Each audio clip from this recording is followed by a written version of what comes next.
Assalamualaikum warahmatullahi wabarakatuh. Perkenalkan, nama saya Dian Balkis. Saya dari Prodi Psikologi Islam IAIN Jember. Baik, di sini saya akan menjelaskan tentang disfungsi seksual menurut DSM-5. Apa sih disfungsi seksual itu?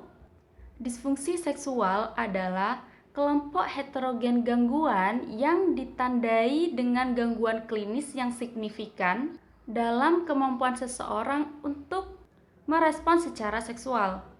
Atau gampangannya itu, disfungsi seksual adalah kesulitan yang dialami oleh seorang individu atau pasangan dalam melakukan aktivitas seksual normal, termasuk kesenangan fisik, hasrat, preferensi, rangsangan, atau orgasme.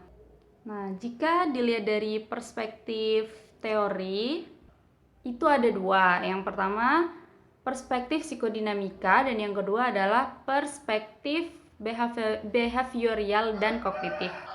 Freud mengklaim bahwa kematangan organ seksual adalah produk dari resolusi Oedipus kompleks yang berhasil.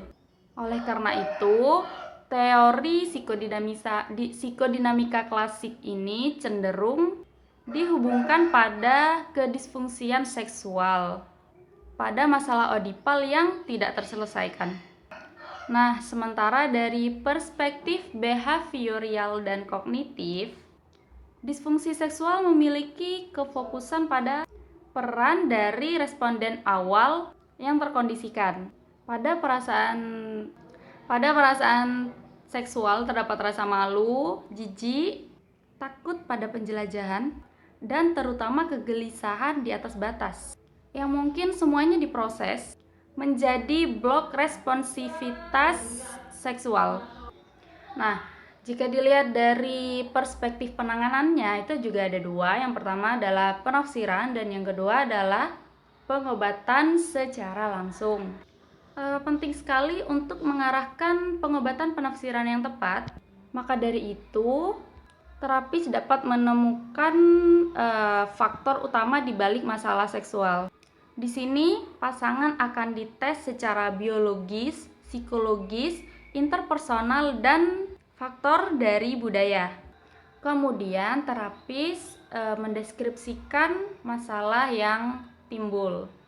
Yang kedua adalah pengobatan gejala secara langsung.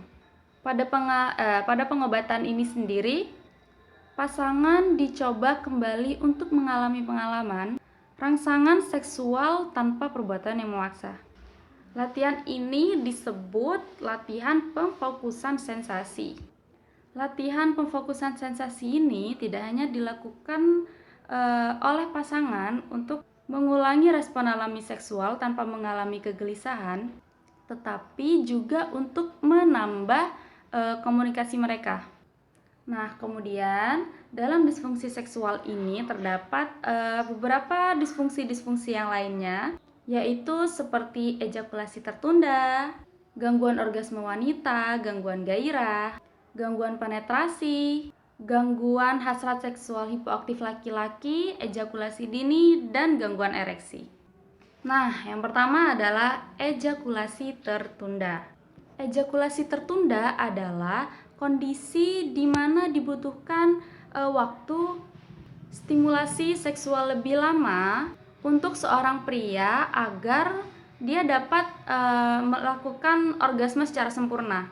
Nah, kondisi ini bisa terjadi sementara dan seumur hidup.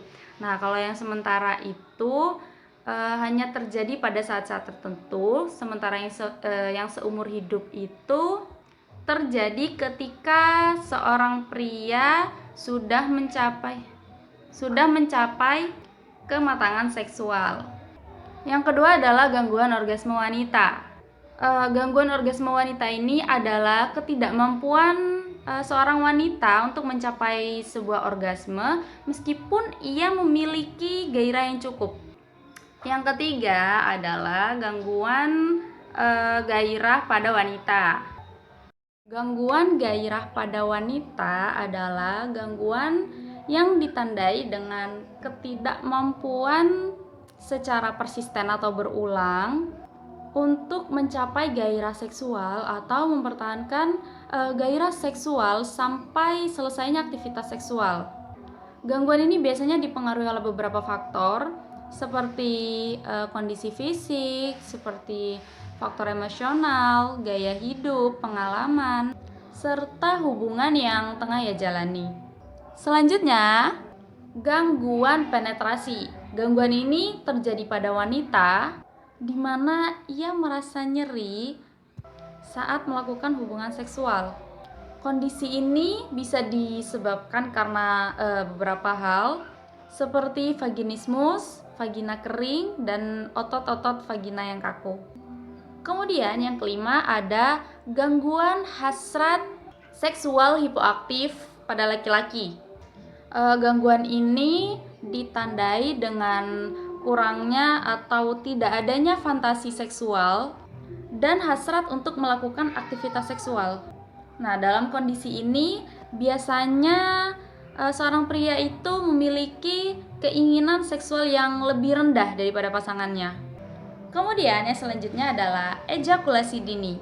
Ejakulasi dini adalah suatu kondisi di mana seorang pria itu ejakulasi lebih cepat atau mengeluarkan spermanya lebih cepat ketika melakukan hubungan seksual. Kondisi ini dapat menyebabkan tidak tercapainya klimaks atau kepuasan baik untuk pria itu sendiri atau untuk pasangannya. Yang terakhir adalah disfungsi ereksi. Disfungsi ereksi atau impotensi adalah ketidakmampuan untuk memulai ereksi atau mempertahankan ereksi ketika melakukan hubungan seksual. Nah, kriteria diagnostik disfungsi ereksi ini dalam DSM-5 itu ada 3. Setidaknya 1 dari 3 gejala tersebut harus dialami oleh seorang penderita ini. Yang pertama itu adalah kesulitan mendapatkan ereksi ketika melakukan hubungan seksual. Yang kedua adalah kesulitan untuk mempertahankan ereksi ketika melakukan hubungan seksual. Yang ketiga adalah ditandai dengan penurunan kekakuan ereksi. Nah, gejala-gejala pada kriteria yang tadi itu setidaknya sudah dialami selama 6 bulan. Nah, dalam disfungsi ereksi ini, seperti yang sudah saya baca di beberapa artikel, itu banyak sekali yang mengalami disfungsi ereksi ini gitu. Bahkan ada seorang remaja yang masih berusia 16 tahun, saat itu dia menyadari bahwa ada yang salah dari dirinya gitu. Ketika dia melakukan ereksi itu tidak secara sempurna gitu. Bahkan ketika bangun tidur di pagi hari, dia sudah tidak mengalami ereksi secara sempurna gitu. Nah, selama 1 tahun dia hidup dalam keadaan kayak gini, dia tuh nggak cerita sama siapa-siapa gitu karena dia malu kalau dia cerita takutnya dia diejek sama temen-temennya gitu. Nah, dalam kondisi yang seperti ini, si remaja tadi itu dia merasa tertekan gitu. Dia pikir yang bisa mengalami hal ini itu hanya pria-pria yang lebih tua daripada dia gitu. Tapi pada kenyataannya hal ini bisa menimpa dia yang pada saat itu masih berumur 16 tahun gitu. Kemudian dia memeriksakan dirinya ke dokter dan si dokter itu mengatakan bahwa 1 dari 10 laki-laki suatu saat akan mengalami hal ini pada kehidupannya begitu. Tetapi ini masih merupakan hal yang tabu gitu. Pada kasus yang kedua itu ada pria yang berusia 25 tahun. Nah, dia bercerita bahwa ketika masih remaja, dia menghabiskan waktunya untuk menonton film porno. Bahkan dalam sehari itu dia bisa beberapa kali gitu nonton film porno gitu. Nah, jadi di kehidupan yang nyata dia tuh susah gitu buat terangsang gitu. Nah, ketika dia menyadari hal itu, ketika dia menyadari ada yang salah dari dirinya, dia memeriksakan dirinya ke dokter gitu. Tetapi dia merasa bahwa si dokter ini menyepelekan dia gitu.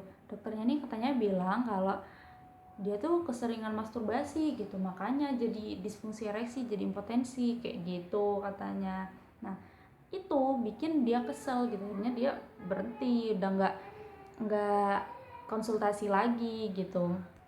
Nah kemudian dia memesan pil Viagra secara diam-diam ke India, dia memesannya secara online. Jadi pil Viagra itu kayak semacam pil kuat gitulah. Kemudian dia meminum pil itu ketika dia akan melakukan hubungan seksual gitu. Nah ketika persediaannya habis, ketika dia akan melakukan hubungan itu, dia tuh kayak ngerasa cemas gitu. Nah jadi dia tuh udah ketergantungan gitu sama obat itu, sama pil Viagra itu. Padahal harganya itu satu butirnya itu apa 20.000 gitu, apa berapa gitu, pokoknya yang mahal lah. Jadi kalau beli tuh harus berapa butir gitu. Nah itu tuh bisa nyampe beberapa juta gitu. Nah bahkan kasus yang terakhir ini ada yang sampai dia itu ingin bunuh diri gitu. Nah dia itu berpikir gimana saya bisa memulai hubungan yang serius gitu, gimana saya mau nikah gitu, ereksi aja saya nggak bisa gitu. Dia tuh mikirnya gitu, sampai dia tuh stres banget, sampai dia tiap malam itu dia nangis sampai ketiduran, bahkan dia sampai mengonsumsi narkoba gitu. Dan ada satu hari yang dia bener-bener udah nggak kuat, akhirnya dia bilang sama ibunya kalau sampai usia 30 tahun saya masih kayak gini, saya mau bunuh diri aja gitu. Nah ibunya kaget dong, anaknya bilang kayak gitu. Akhirnya dibawa ada tuh ke dokter, kemudian dia dibawa ke ahli urologi, dan disitu dia udah melakukan berbagai pengobatan kayak seperti pil, jelly, dan suntikan. Nah suntikan ini yang menurut dia itu paling mengerikan gitu. Emang sih suntik ini ampuh gitu, tapi dalam 6 minggu pengobatan dia berhenti gitu karena menurut dia tuh terlalu mengerikan gitu. Nah akhirnya dia pergi ke konsultan, dia konsultasi dia tuh di sana, dan akhirnya itu apa, mengamati faktor kecemasan yang menyebabkan disfungsi ereksi ini gitu. Tapi pada akhirnya dia tuh lega, akhirnya dia udah nggak perlu untuk menyembunyiin kekurangannya lagi gitu. Kemudian dia menjalani berbagai macam tes, dan kemudian dia didiagnosa mengalami kebocoran vena. Nah pada dasarnya ini itu berarti darah tidak mengalir dengan baik di sekitar penis gitu. Tetapi ada kerumitan yang menyebabkannya dan seberapa lazimnya itu gitu. Nah hal itu dapat dipicu oleh penyakit vaskular, cedera seksual, dan masturbasi yang berlebihan. Nah itu yang menyebabkan terjadinya kecemasan. Nah baik, segitu saja video dari saya. Mohon maaf bila ada salah-salah kata, dan semoga video ini bermanfaat. Dan terima kasih. Wassalamualaikum warahmatullahi wabarakatuh.